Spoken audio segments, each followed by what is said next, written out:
Hello guys, welcome to zone of Divya. So இன்றைக்கி வீடியோவில் நம்ம என்ன பார்க்க போகிறோம்னா, சண்டே அதுவுமா ஒரு சிக்கன் பிரியாணி எப்படி செய்கிறதுன்னு தாங்க பார்க்க போகிறோம். ஸோ அதுக்கு முதல்ல நம்ம என்ன பண்ண போகிறோன்னா, 15 to 20 டேபிள் ஸ்பூன் ஆஃப் ஆயிலை நம்ம இப்போ ஆட் பண்ணணும். ஆயில் நல்லா சூடானதுக்கப்புறம் பட்டை, லவங்கம், ஏலக்காய், கிராம்பு இது 4த்தையும் ஆட் பண்ணிவிட்டு அவங்க எல்லாம் ப்ரௌனிஷ் கலரில் வந்ததுக்கப்புறம் ஆனியனை ஆட் பண்ணணும். இந்த பிரியாணிக்கு நம்ம எவ்வளோ வெங்காயம் ஆட் பண்ணியிருக்கோன்னா 1.2 grams ஆஃப் ஆனியன் தாங்க எடுத்திருக்கோம். ஐ மீன் 1 கிலோ 200 கிராம் ஆனியன் தான் இந்த பிரியாணிக்கு ஆட் பண்ணியிருக்கோம். ஆனியன் நல்லா வதங்கினதுக்கப்புறம் 1.2 ஸ்பூன் ஆஃப் சில்லி பவுடரை இப்போ நம்ம நெக்ஸ்ட்டு ஆட் பண்ணுறோம். 1.2 டேபிள் ஸ்பூன் சில்லி பவுடரை ஆட் பண்ணதுக்கப்புறம் அதை நல்லா பிரியாணி கூட மிக்ஸ் பண்ணிகிட்டே இருக்கணும். நீங்கள் நல்லா மிக்ஸ் பண்ணிகிட்டே இருந்தீங்கன்னா நம்ம பிரியாணியே ஃபுல்லாக வந்து ஒரு ரெட்டிஷ் கலரில் ஃபார்ம் ஆகிடும். அந்த கலரில் வந்ததுக்கப்புறம் ஒரு 3 பச்சை மிளகாவை நீட்டாக கட் பண்ணி ஆட் பண்ணணும். பச்சை மிளகாவை ஆட் பண்ண உடனே நம்ம புதினாவையும் ஆட் பண்ணுறோம். ஓகேயா? ஸோ நீங்கள் இந்த பிரியாணி செய்கிறப்ப பிரிஞ்சால் கிரேவி, ஐ மீன் கத்திரிக்காய் பச்சடி உங்களுக்கு எப்படி செய்யணும், எப்படி செய்கிறதுன்ற ஒரு ஐடியா இல்லைன்னா நம்ம சேனலில் ஒரு ஷார்ட்ஸ் போட்டிருப்போங்க.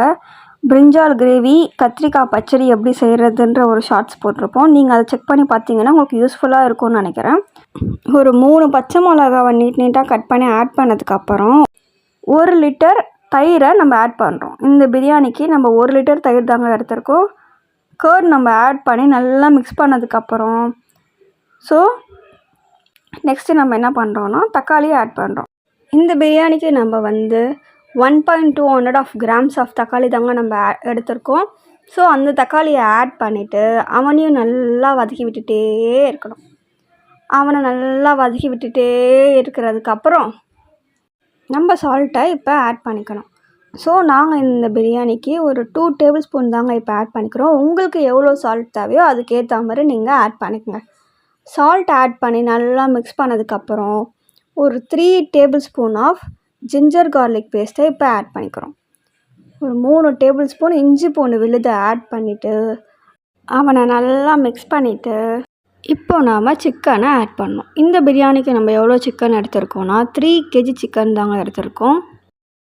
பிரியாணியில் சிக்கன் எவ்வளோ மிக்ஸ் ஆகுதோ, எவ்வளோ மிங்கிள் ஆகி எவ்வளோ மிக்ஸ் ஆகுதோ அவ்வளோக்கு அவ்வளோ நம்ம பிரியாணி சாப்பிட்றப்ப சிக்கனில் அந்த பிரியாணி டேஸ்ட்டு அப்படியே இருக்குங்க. ஜூஸியாக இருக்கும் சிக்கன்.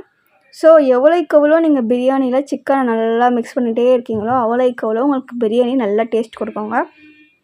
ஸோ சிக்கனை போட்டு ஒரு 5 to 2 minutesக்கு அப்படியே மிக்ஸ் பண்ணிகிட்டே இருங்க. இப்போ மிக்ஸ் பண்ணிவிட்டு இப்போ நம்ம இந்த பிரியாணிக்கு தண்ணி தாங்க ஆட் பண்ணோம். ஸோ நாங்கள் இந்த பிரியாணிக்கு ஒரு பாத்திரத்தில் அந்த பாத்திரத்துலேயே வந்து 3.5 times அந்த பாத்திரத்துலேயே வந்து தண்ணியை ஆட் பண்ணிக்கணும். ஸோ இந்த வீடியோவில் காட்டுற அளவுக்கு ஒரு பாத்திரத்தை எடுத்து அந்த பாத்திரத்தை ஃபுல்லாக வாட்டரை எடுத்து நீங்கள் இந்த பிரியாணியில் ஆட் பண்ணிக்கணும். நான் ஒன்ஸ் மோர் சொல்லிக்கிறேன், ஒரு பிரியாணிக்கு நம்ம எவ்வளோக்கு எவ்வளோ வாட்டர் நம்ம ஆட் பண்ணுறோமோ கிளியர் மெஷர்மெண்ட்டோட அப்போ தான் அந்த பிரியாணிக்கு ஒரு ஃபுல்ஃபில்னஸ் கிடைக்கும். ஸோ நாம் இந்த பிரியாணிக்கு 3.5 times நம்ம எடுத்து தண்ணியை ஆட் பண்ணியிருக்கோம். தண்ணியை ஆட் பண்ணிவிட்டு அதை அப்படியே ஒரு தட்டை போட்டு க்ளோஸ் பண்ணிட்டு நல்லா மிக்ஸ் பண்ணி விட்டு க்ளோஸ் பண்ணுங்கள். ஒரு 5 to 8 minutes கிட்ட நல்லா தட்டை போட்டு க்ளோஸ் பண்ணிவிட்டு ஓப்பன் பண்ணிங்கன்னு வைங்க, நம்ம பிரியாணி சார் நல்லா கொதிப்பார். அந்த சமயத்தில் நம்ம என்ன பண்ணணும்னா அரிசியை ஆட் பண்ணணும். ஸோ இந்த பிரியாணிக்கு நம்ம எவ்வளோ அரிசி எடுத்திருக்கோன்னா 3 கிலோ அரிசி தாங்க எடுத்திருக்கோம். ஸோ அரிசி ஆட் பண்ணதுக்கப்புறம் நல்லா மிக்ஸ் பண்ணி விட்டு அதை அப்படியே ஒரு தட்டை போட்டு க்ளோஸ் பண்ணுறேங்க. அரிசி ஆட் பண்ணுறப்ப நல்லா சேஃபாக ஹேண்டில் பண்ணோம். ஏன்னா இது 3 kg பிரியாணி.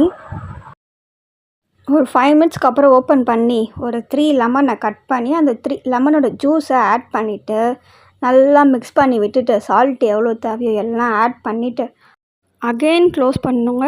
இப்போ 5 minutesக்கு ஸ்பீடில் வச்சுட்டு 5 minutesக்கு அப்புறம் ஃபுல்லாக ஸ்லோவில் வச்சுட்டு ஒரு வெயிட்டான ஒரு பாத்திரத்தை தான் அந்த பிரியாணி தட்டு மேலே வச்சு க்ளோஸ் பண்ணிவிட்டு 20 minutesக்கு ஓப்பன் பண்ணிங்கன்னா நம்ம பிரியாணி ரெடிங்க. அப்புறம் என்ன, தட்டு எடுத்தோமா, பிரியாணியை போட்டோமா, சாப்பிட்டோமா, தூணுமான்னு இருக்கணும். ஸோ நீங்களும் இந்த பிரியாணியை உங்கள் வீட்டில் செஞ்சு பார்த்துட்டு உங்களுக்கு டேஸ்ட்டு பிடிச்சிருந்தா நான் என்ன சொல்லுவேன், கமெண்ட்டில் உங்களுடைய ஹார்ட்டை எனக்கு கொடுக்கணும். ஓகே, அப்படி கொடுத்தீங்கன்னா நான் என்ன நினைப்பேன்னா, ஓகே இவங்களும் எங்கள் வீட்டில் ட்ரை பண்ணியிருக்காங்க, அவங்களுக்கு பிடிச்சிருக்கு, அதனால் நம்மளுக்கு ஹார்ட் கொடுத்துருக்காங்கன்னு நினச்சி நானும் ஜாலியாகிடுவேன். ஸோ எல்லா டேயும் சொல்கிற மாதிரி தான், சப்ஸ்கிரைப் பண்ணுங்கள், ஃப்ரெண்ட்ஸ்க்கு ஷேர் பண்ணுங்கள், கமெண்ட் பண்ணுங்கள், அண்ட் மறக்காமல் பெல் ஐக்கானை கிளிக் பண்ணுங்கள். ஸோ பாய் காய்ஸ், அகைன் ஒரு வீடியோவில் உங்கள் எல்லோரும் மீட் பண்ணுற வரைக்கும், until then, yours favorite Divya. Bye.